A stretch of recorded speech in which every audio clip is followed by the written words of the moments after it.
Okay, get ready because we're going deep, deep, deep today, Yeah. folks, into a world. I mean, who doesn't love a good symbol, right? Right. And some self-exploration, Come on.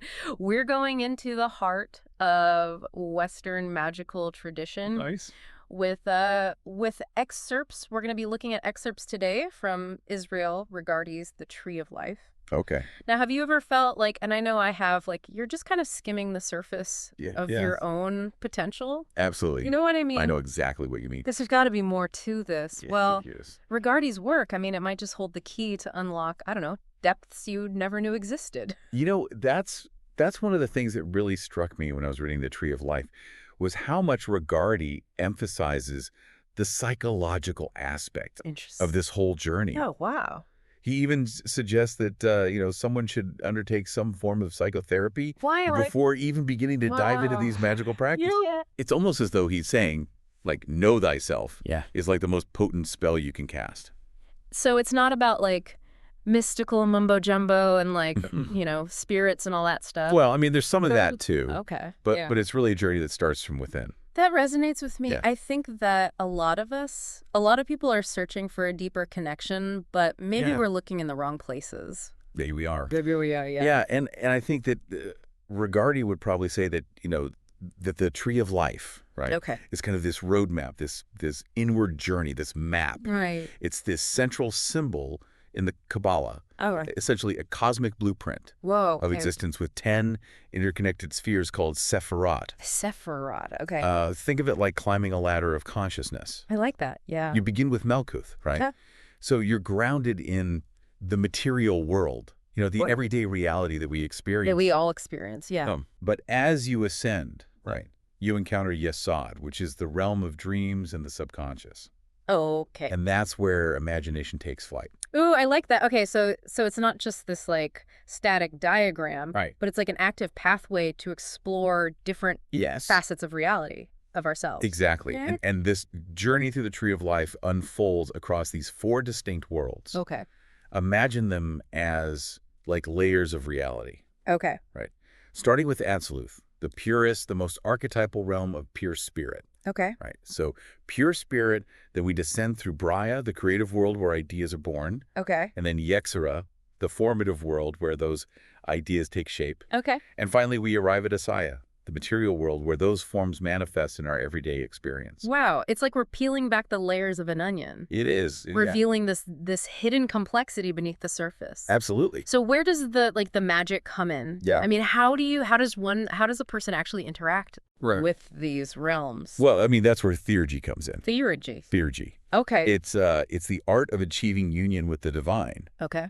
through active rituals and techniques. Okay. So it's not about, waiting for enlightenment to strike. Right. It's about shaping your spiritual experience through focused will and intention. Okay, so instead of sitting on a mountaintop just hoping for a vision, Right. you're actively engaging with the forces of the universe. You are. You are. That definitely flips the script on what most people think of as magic. Yeah, it does. And Regardie believed that the magician, armed with the right knowledge Okay. and tools, can actually influence the astral light. Hold on. The astral light, Yeah. that sounds like something straight out of a fantasy novel. It might sound fantastical, Yeah. but think about it like this, okay? Okay. Have you ever walked into a room and you felt like this lingering energy of an argument? Uh-huh. Or you sensed the joy radiating from someone who's just received good news? Yeah. Yeah. The astral light is like that, but on a universal scale. Okay. A vast ocean of energy connecting all things. So instead of just passively feeling those vibes, the magician is learning to actively shape Yes. and direct that energy. Right. That's where the tools come in, right? Yes. The wand, the circle, all that mystical paraphernalia we see in the movies. Precisely. But they're not just for show, right? Right. Each tool has a very specific purpose Okay. and symbolism. Okay. Take the circle, for The example. circle, right? It's not just some random shape drawn on the floor. Okay. It represents the magician's own personal universe, Okay. a sacred space Uh-huh. carved out from the chaos of the world Right. where they can focus their will without interference. So it's like creating our own mental sanctuary, It is. a force field against distraction. Yeah, absolutely. I can definitely relate to that, especially in our, hyper-connected world. especially nowadays. What about the other tools? What role do they play in this, I don't know, Yeah. magical orchestra? So each tool symbolizes a different facet of the magician's being. Right. The wand, Okay. typically crafted from wood, represents their will and their connection to the element of fire, Okay. action, passion, drive. Okay. The Yep. cup, Okay. often silver or gold, Okay. holds their emotions, reflecting the ebb and flow of the water element. Wow. So it's amazing how these tools, which might seem kind of archaic to some, actually map onto such fundamental They do. aspects of ourselves, They do. That's pretty cool. And lastly, we have the pentacle, Okay. a disc etched with a five-pointed star. Okay. It represents the physical world, the grounding force of the earth element, anchoring the magician's intentions Right. into tangible reality. Okay, so I'm starting to see how these tools are like extensions of the magician's inner world, a way to externalize and amplify their will and intentions. Absolutely. It's like an artist using a brush to translate their vision onto a canvas. It is. That's a beautiful way to put it. And just as an artist uses color and technique, the magician works with visualization and sound to shape their reality. Right. They might chant divine names, Why? evoking specific vibrations in the astral light, or even work with Or they might work with tattvas, which are like the building blocks of the elements, each with its own unique color and quality. Right. Tattvas. Hmm. So we're talking about more than just the basic elements of earth, air, fire, and water. Think of tattvas as like the subtlest essence of each element. Okay. Okay. So for example, instead of picturing like a roaring fire, Okay. you might visualize a bright red triangle, the symbol of the fire tattva, Oh, wow. to invoke its energy of transformation and purification. It's fascinating how these seemingly abstract concepts can be used to tap into very real energies. Yes. I'm starting to see how magic in this context is less about supernatural feats and more about understanding and mastering the forces that shape our reality, both internal and external. Exactly. And one of the most compelling examples of this mastery is the Abramelin operation, a classic system for achieving what's called knowledge and conversation of the holy guardian angel. Okay, now we're getting into the really juicy stuff. Here we go. Invoking a god. Yeah. That's what most people imagine when they think of magic. That's it. What does that actually entail in this system? It's not about like summoning a deity in a puff of smoke, right? Yeah. It's really about a profound inner journey. Okay. Imagine, embarking on a 6-month intensive retreat, not in a monastery, but within the landscape of your own mind. Okay. The Abramelin operation guides you through this really rigorous process of self-purification and concentrated invocation, culminating in this direct connection with your holy guardian angel. Okay, so it's more about connecting with a deeper aspect of yourself than calling upon some That is external being. Yes, it is. That's a very different take on the idea of like divine intervention. It is. It is. Think of the holy guardian angel as like your wisest self. Okay. A source of guidance and insight that's always been present, waiting to be discovered. I'm sensing a theme here that magic, in Regardie's view, is about tapping into the hidden depths within ourselves rather than seeking power from external sources. Right. It's almost like a psychological adventure story where the hero's journey is actually an exploration of their own consciousness. It is. It is. That's a great way to put it. And once this connection with the holy guardian angel is established, the magician is said to be empowered to work with even greater forces to understand and even harmonize with the spirits and demons that populate the unseen realms. Hold on, demons. Now we're venturing into darker territory, right? Are we talking about battling literal demons here? Well, you got to remember, in this context, demons are more than just horned figures from horror movies. Think of them as personifications of those primal forces we all grapple with. Fear, anger, doubt. Yeah, I can see that. But also those raw, powerful energies that can be harnessed for good if understood and mastered. So it's not about fighting them off, but about integrating them. Exactly. Learning to dance with the shadows as well as the light. Yeah. That's a pretty powerful metaphor for personal growth. It is. But the Abramelin operation, as you described it, sounds incredibly intense. It is. Are there any other paths to achieving these mystical experiences? There are. There are. Okay. Regardie acknowledges the wisdom of other traditions, drawing parallels between magical practice and yoga.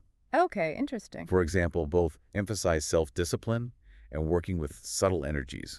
You could even say that the chakras in the yogic tradition, those energy centers along the spine, have a resonance with the Sephirot on the Tree of Life. So it's like different maps leading to the same destination. Yes. Each with its own unique approach and techniques. I find it fascinating how these ancient practices from different cultures and times seem to converge on this idea of harnessing It is fascinating. inner power to shape reality. It is. It's pretty cool. It's as though we humans have always intuited that there's more to life than meets the eye. Yeah. And these practices offer a framework for exploring those hidden dimensions. But with all this talk of power and potential, I can't help but wonder about the risks. Sure. I mean, isn't there a danger in dabbling in forces we don't fully understand? You're right to raise that concern. Okay, good. Regardie himself stresses the importance of ethical considerations in magical practice. Okay. It's not about seeking power for selfish gain or manipulating others. Okay, that makes sense. He cautions against approaching these practices lightly or without proper preparation and guidance. So it's not just about learning the spells and the rituals, but about cultivating the wisdom and the responsibility to use those powers for good. Exactly. It's like being entrusted with a powerful tool. You need to know how to handle it safely and ethically. Exactly. Think of it like this. Okay. If you were given the keys to a high-performance race car, you wouldn't just jump in and hit the gas without first understanding how to control it. Yeah, that's a good point. Magical practice is similar. It requires training, discipline, and a deep understanding of the forces at play. That's a great analogy. Yeah. It's a reminder that true power comes with responsibility. And that the most profound transformations often begin with a deep exploration of ourselves. Absolutely. I'm definitely feeling a mix of awe and caution after diving into this first layer of Regardie's work. That's a healthy and appropriate response. Okay, good. There's a reason why these practices have been veiled in mystery and passed down through lineages for centuries. They offer glimpses into profound truths about ourselves and the universe, but they demand respect and careful consideration. Well, we've certainly given our listeners a lot to ponder. In this first part of our deep dive into the Tree of Life. Into the Tree of Life. From the symbolism of the Sephirot to the concept of theurgy, and the challenges of the Abramelin operation. We've covered a lot of ground. Yeah, we have. But as you mentioned, this is just the tip of the iceberg. It is. There's so much more to explore in Regardie's work, from the practical techniques of ritual magic to the deeper philosophical and ethical implications of wielding such power. And as we delve deeper into these topics in the next part of our deep dive, I think what will become even more apparent is that the real magic lies not in bending the world to our will, but in the transformation that occurs within ourselves as we embark on this journey of self-discovery. It's about aligning our will with a higher purpose. And that's a journey that's both challenging and infinitely rewarding. I like that. Okay. All right. Good deal. You know, as we venture deeper into the Tree of Life, I keep thinking about this story that Regardie shares about a student who was attempting to invoke an undine, a water spirit, right on the beach. Okay. Invoking a water spirit on the beach? Yeah. That sounds a bit on the nose, doesn't it? It does. What happened? Well, the student assumed that being near the water would amplify the ritual somehow. But instead of this like mystical connection, they ended up creating a scene. Loud incantations, billowing incense smoke. Oh, no. Attracting all sorts of attention. Yeah. Except from the undine. So it was more of a magical misfire than a mystical communion. I think so. I guess it's easy to get, I don't know, caught up in the dramatic elements and forget the subtleties of working with these energies, right? Precisely. And it highlights how crucial it is to understand these principles underlying these practices. Location can be significant. But it's the magician's inner state, their focused will, and their understanding of the ritual's symbolism that truly matters. Reminds me of the saying, wherever you go, there you are. Your inner state creates the reality that you experience, regardless of the external setting. Exactly. And this brings us to one of the most crucial aspects of magical practice. The power of the imagination. Regardie draws this fascinating parallel to the way that children play, building entire worlds with a few simple objects. I can totally relate to that. I spent hours as a kid creating epic adventures with like cardboard boxes and action figures. Of course. It's like we're born with this innate ability to create reality through our imagination. But somewhere along the way, we lose that sense of wonder and possibility. We do. And Regardie suggests that magical practice is in essence about reclaiming and consciously directing that creative power. Honing our ability to visualize and to shape our inner world, which then ripples outwards into our external experience. So it's not about passively daydreaming, but about using our imagination as a tool for transformation. For transformation, precisely. It's like an athlete training their muscles. Yeah. We need to exercise our imaginative faculty to make it stronger and more focused. Precisely. And Regardie even recommends techniques from a surprising source. Okay, cool. The Jesuit mystic St. Ignatius of Loyola. Okay, that's not who I was expecting. Yeah. His spiritual exercises, known for their intense visualizations of biblical scenes, offer a powerful method for training the imagination. That's an unexpected connection. It is. A Jesuit mystic and a Western magician finding common ground in the power of visualization. Yeah, it highlights that even though the context and goals might differ, the underlying principle remains the same. Yeah. Using the imagination to cultivate specific experiences and qualities within ourselves. So whether you're envisioning yourself scaling a mountain or connecting with a spiritual force, the ability to create a vivid and sustained mental image is key. Exactly. And this ties back to the importance of developing a strong will. Okay. Which Regardie dedicates an entire chapter to. The strong will. He suggests that just like a muscle, the will can be strengthened through practice. Right. He even recommends a form of self-imposed asceticism. Oh. Not for moral reasons, right, but as a training ground for the will. So we're talking about consciously choosing to face challenges? Yes. Pushing ourselves beyond our comfort zones to build that inner resilience? Precisely. It could involve fasting, abstaining from certain pleasures, or even enduring minor physical discomfort. Oh, wow. All with the intention of training the will to overcome desires and impulses. I can see how that kind of discipline could translate into other areas of life. Absolutely. You know, learning to resist that urge to scroll through your phone endlessly. Right. Or finally tackling that project you've been procrastinating on. Right. It's about taking control of your attention and directing it. Exactly. Towards your goals, both mundane and magical. Exactly. And Regardie emphasizes that this isn't about self-punishment. Right. But about cultivating a sense of mastery. Okay. Over your own impulses and desires. Okay. It's about aligning your will with your conscious intentions. He also mentions some very specific techniques. Yes. Like focusing on a single point for an extended period. Right. Or resisting the urge to scratch an itch. Yes. Those seem almost deceptively simple. They do. But I can see how they could be surprisingly challenging. Challenging, yeah. Yeah.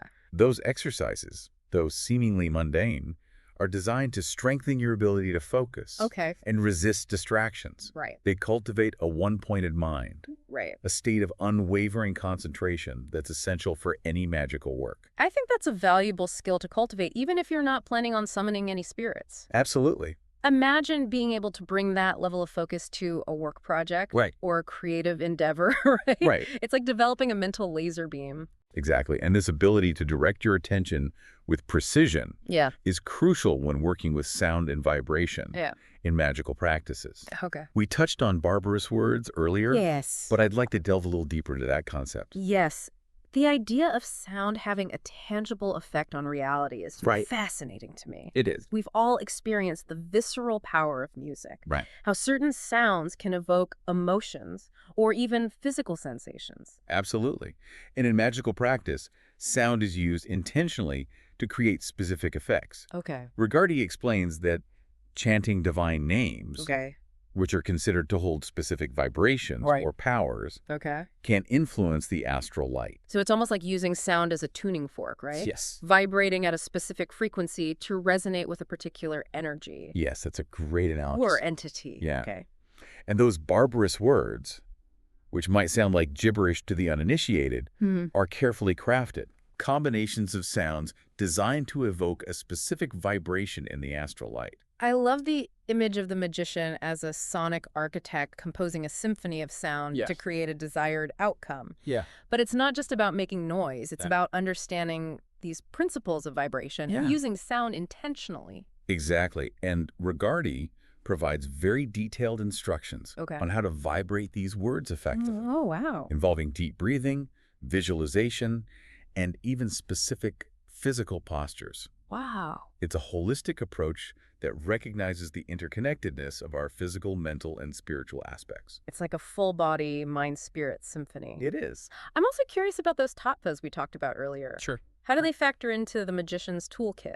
Think of tattvas as the building blocks of the elements, representing their purest essence. Each tattva is associated with a specific color, shape, and quality. Right. For example, the tattva of earth is represented by a yellow square, symbolizing stability, manifestation, and groundedness. So instead of picturing like a vast landscape, you would focus on that yellow square to connect with the essence of earth energy. To connect with the essence of that earth energy, exactly. It's like distilling the concept down to its purest form. It is. It is. Yeah. And the magician might use these tattva visualizations during rituals or even as a daily practice to cultivate specific qualities within themselves. So, for example, if they need to feel more grounded and centered, they might meditate on the yellow square while focusing on their breath. So it's like having a set of energetic tools for fine-tuning your inner state. Absolutely. And I imagine this practice could be beneficial for anyone, regardless of whether they're engaging in like full-blown magical rituals. I think so. It's like a subtle form of energy work using visualization and intention to shift your inner landscape. Precisely. And this concept of working with subtle energies is central to magical practice. Right. It's not just about manipulating the physical world, but about understanding and influencing the invisible forces that shape our reality. And speaking of tools, we touched upon the basic magical implements earlier. Right. The circle, the altar, the wand, the cup, the sword, and the pentacle. Yes. But I'd love to delve deeper into how those tools are used in conjunction with these other concepts we've been discussing, like tattvas and sound vibration. So each tool has its own specific symbolism and purpose within the ritual context. Right. Take the circle, for example. Right. It's not just a random shape drawn on the floor, but a representation of the magician's own personal universe. Right. A sacred space where they can work without interference from external forces. So it's like creating a psychic shield. It is. A container for the energies being invoked. Exactly. And within that circle, the altar serves as a focal point for the magician's well. It's a place where they might charge objects with specific intentions or perform rituals using those tools we discussed. And each tool plays a specific role in that energetic orchestra. They do. Right. Precisely the wand, typically made of wood and associated with the element of fire, becomes an extension of the magician's will, directing energy and focus. It's like a conductor's baton, guiding the flow of magical power. I like that. And the cup, often made of silver or gold, holds the emotional waters, the ebb and flow of the magician's inner world. And then there's the sword, the double-edged blade associated with the element of air. Yes. I imagine this tool is all about discernment and precision. It is. Cutting through illusions and mental clutter. Precisely. It represents the intellect and the ability to discern truth from falsehood. Right. It's used symbolically to cut energetic ties, break negative patterns, and clear the way for new beginnings. And the pentacle, that five-pointed star within a circle, grounds the magician's intentions into the material world. Exactly, representing the earth element. The pentacle is often used in rituals for manifestation, protection, and connecting with the grounding forces of nature. Right. The 5 points of the star symbolize the 5 elements, harmoniously integrated within the circle of creation. It's amazing how these tools, which might seem archaic or even superstitious to some, actually map onto such fundamental aspects of ourselves. They do. Our will, emotions, intellect, and connection to the physical world. They're like external representations of our internal states, amplified through intention and ritual. That's a great way to put it. And when used in conjunction with those other concepts we've discussed, like tattvas, sound vibration, and visualization, these tools become powerful instruments for shaping our inner and outer realities. But with all this talk of power and transformation, it's easy to get swept up in the excitement and overlook potential for misuse. So are there specific safeguards in place? Are there any safeguards? To prevent these practices from falling into the wrong hands? Yeah, I mean, like, how do we make sure that these tools and techniques Right. are used for good? That's a crucial question. And Regardie emphasizes that these practices aren't toys to be played with lightly. Okay. He stresses the ethical dimension of magical practice, Okay. warning against seeking power for personal gain Right. or manipulating others. Okay, that makes sense. He also cautions about the potential dangers of improperly conducted rituals, Right. highlighting the possibility of negative spiritual influences. So it's not just about learning the techniques, Right. but about cultivating the wisdom, the responsibility, Yes. the right intentions Yes. to wield these forces ethically. Precisely. He compares it to being given a powerful tool, Okay. like a high-voltage electrical current. Right. You need to understand how to handle it Right. safely and respectfully. That's a great analogy. Yeah. It highlights the importance of approaching these practices with humility and reverence, Yeah, recognizing the power of the forces at play. absolutely. So what advice would he give to someone who's like intrigued by magic, Right. but doesn't know where to begin? Regardie would likely encourage a thorough and discerning approach to research. Yep. Start by exploring reputable books, articles, Right. and online resources that provide a solid foundation in the principles of magic. So it's like any field of study. Right. Start with the basics before jumping into advanced experiments. Exactly. It's also important to remember that not all sources are created equal. Right. Cross-reference information. Yeah. And seek out authors and teachers who have a solid reputation. Okay. And a deep understanding of the tradition. And what about the practical side of things? Sure. When is it appropriate to start experimenting with rituals and techniques? I'd recommend starting with simple practices like meditation, visualization, and energy work to develop a foundational understanding of your own inner landscape. So it's like building a solid foundation before constructing the magical skyscraper. Precisely. Yeah. And approach these practices with patience and respect. Right. Don't expect overnight results or try to rush the process. And what about finding a teacher or a mentor? Is that essential for those starting out? While not strictly necessary, Okay. having guidance from an experienced practitioner can be incredibly valuable. Okay. A mentor can provide personalized instruction, Right. answer questions, Yeah.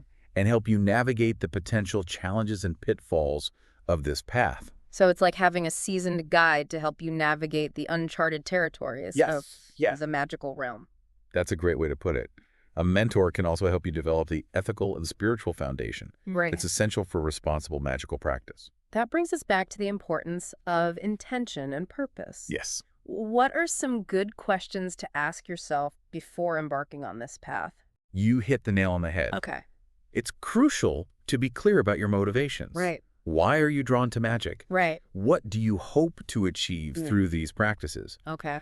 Are your intentions aligned with your highest good Right. and the well-being of others? So it's like setting your compass before embarking on a journey. Exactly. And if your intentions are pure, if you're approaching this path with respect Right.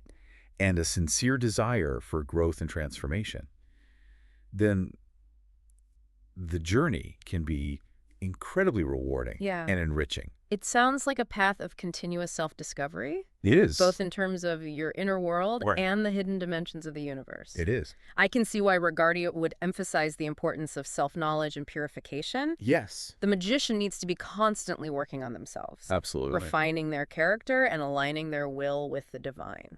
You're absolutely right. Magical practice isn't just about external rituals and techniques. Right. It's about an inner transformation that requires ongoing self-reflection and purification. Okay. It's like a spiritual spring cleaning I like where that. you're clearing out the cobwebs and clutter of your inner world. This purification can take many forms, right? It can. From simple practices like meditation and introspection to more complex rituals like that Mass of the Holy Ghost Yes, exactly. that we discussed earlier. And the reason this inner work is so crucial is that the magician is dealing with subtle energies that are highly sensitive to their own thoughts, emotions, and intentions. Right. If their inner world is chaotic or impure, Okay. those impurities can affect their work and even attract negative influences.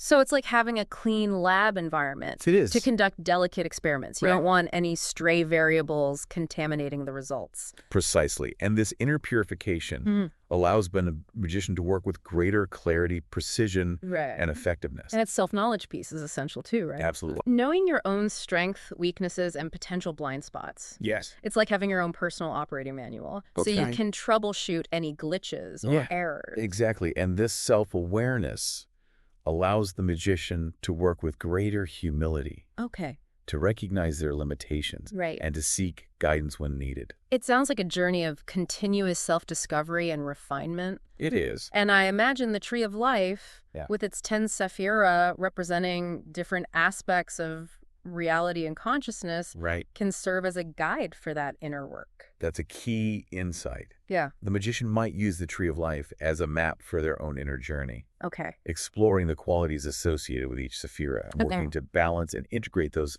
aspects within themselves. So it's like a blueprint for self-transformation. It is. And this process of self-knowledge and purification is ongoing. It is. It is an ongoing process. It's not about achieving a fixed state of perfection, but about a continuous journey of growth and evolution. Precisely, it's about striving towards wholeness.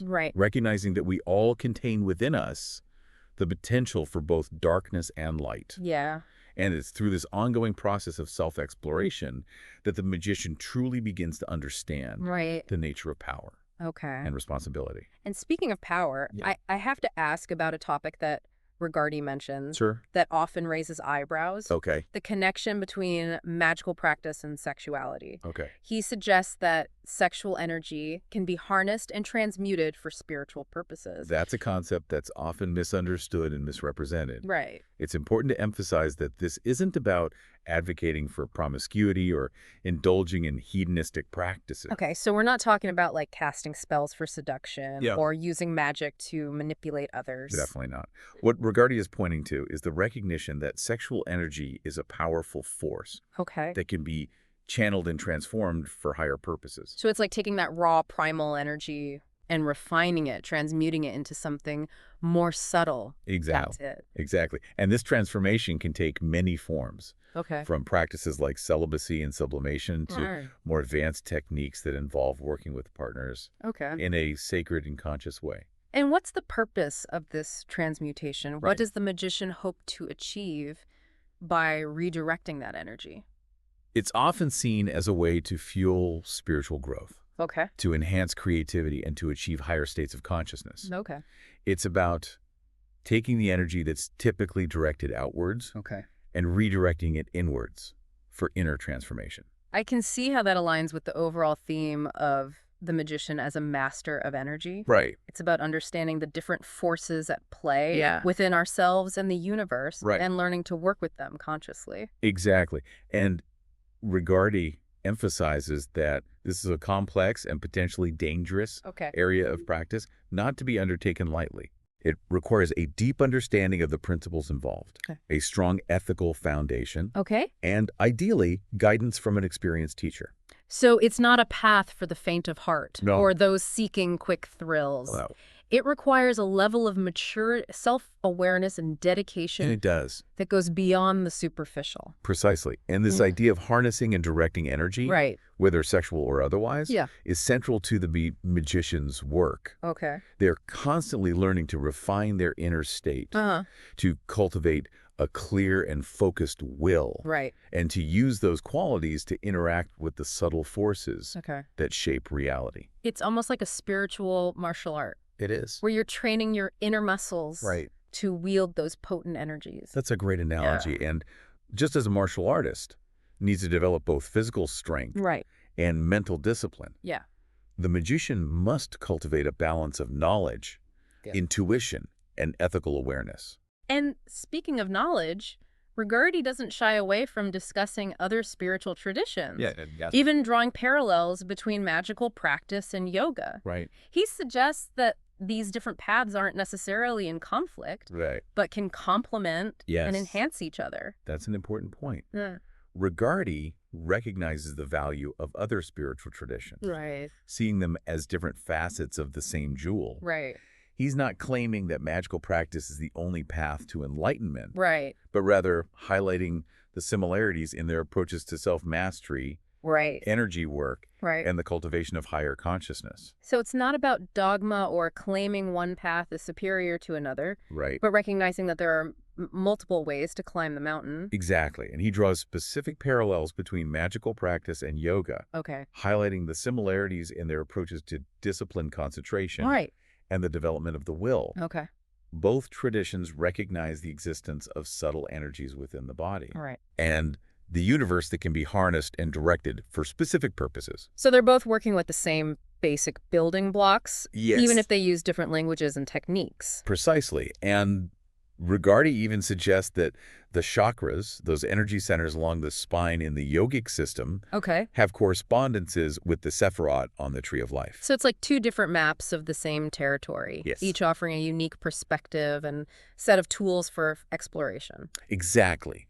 And he suggests that these two traditions can complement each other, with the practices of one enhancing the understanding and effectiveness of the other. Right. Okay, so they work together. Yeah, it's like cross-training for Yeah. your spiritual development. And this open-minded approach, drawing wisdom from various traditions, Right. seems to be a hallmark of Right. the true magician. Yeah, they're not bound by rigid dogma, Right. but are constantly seeking to expand their understanding Okay. and refine their practice. And that brings us back to the central theme of this deep dive. Yes. The power of the magician to shape their reality. Yes. Through the techniques and principles we've been discussing, Right.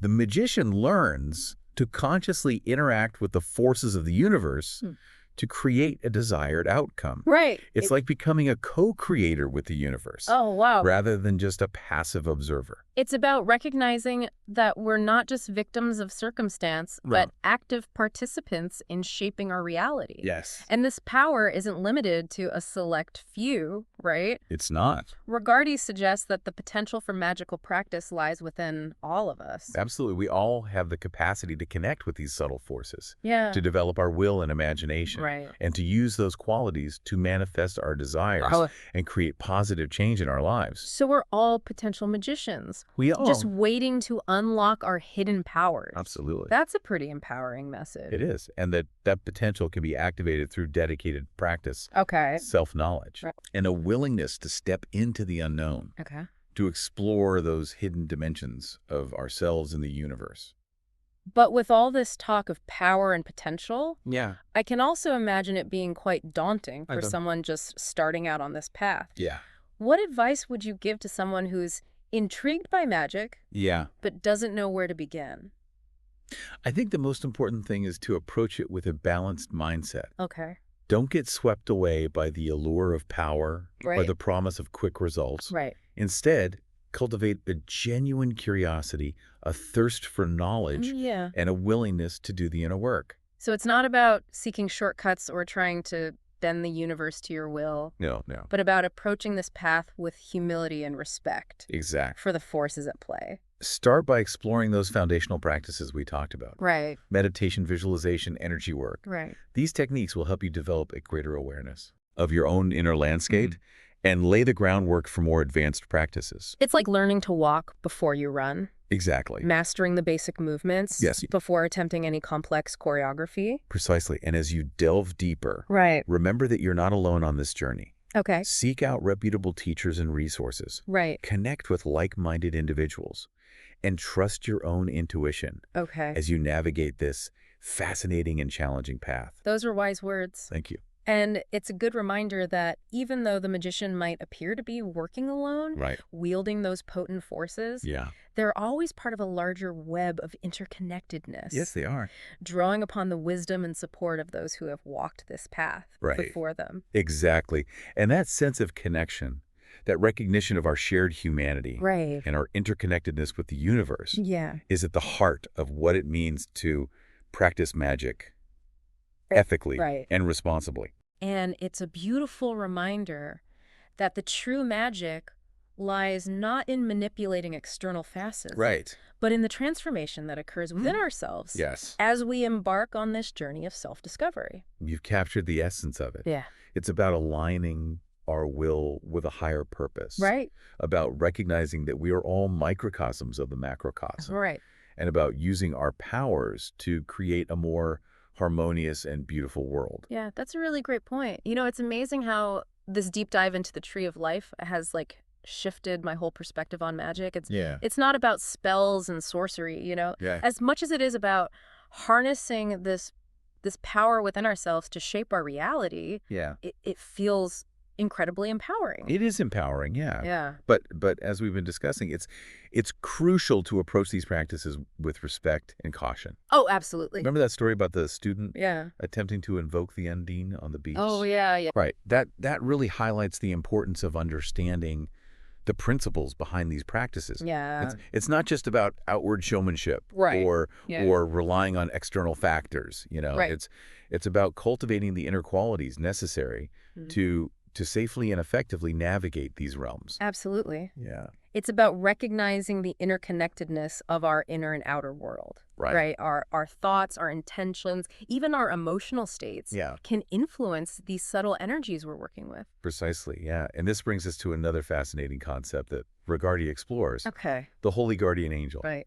Remember, it's not about summoning a deity in a literal sense. Right. It's about establishing a profound connection with a higher aspect of yourself. Okay. A source of wisdom and guidance that's always present within.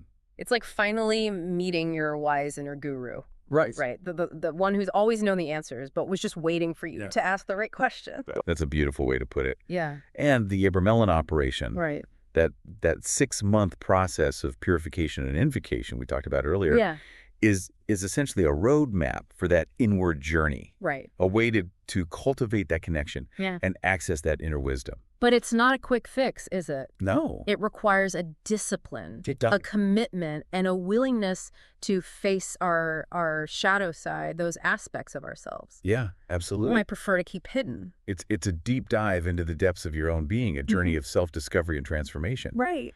But the rewards, according to those who have successfully completed this operation, are immeasurable. So it's like undergoing a spiritual metamorphosis, right? It is. Emerging from that process with a greater understanding of yourself and your place in the universe. Exactly. And this transformation is said to empower the magician to work more effectively with magical forces. Okay. To navigate the challenges of life with greater clarity and to tap into a wellspring of creativity and inspiration that was previously dormant.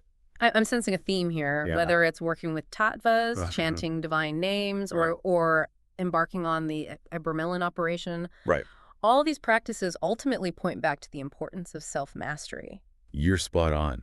Right. It's about recognizing that the true power lies not in manipulating external forces, but in mastering ourselves. Right. Our thoughts, our emotions, and our desires. Right. And from that place of inner alignment, we can then begin to shape our reality in more conscious and intentional ways. It's a powerful reminder that the most profound magic happens within, right? It does. It's about aligning our will with a higher purpose, about refining our character, and about using our newfound power to serve the greater good. Exactly. And that's where the ethical dimension of magical practice becomes so crucial. Right. Regardie emphasizes that these powers should never be used for selfish gain or to harm others. Right.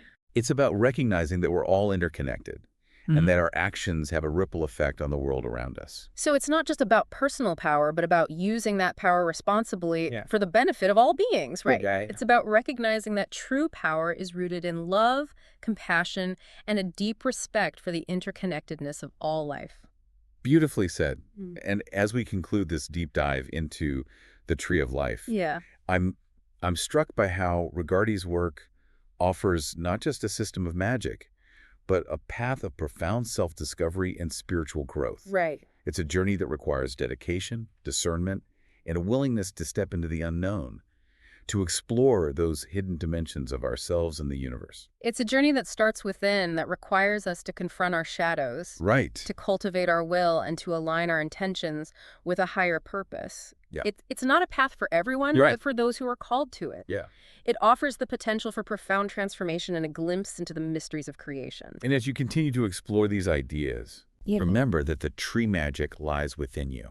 I love that. It's about awakening to your own potential, connecting with the divine spark that resides in each of us, right, and using that power to create a more beautiful and harmonious world. That's a powerful message to end on. It is. I hope this deep dive has ignited your curiosity and inspired you to embark on your own journey of self-exploration. Me too. Remember, the true adventure lies within.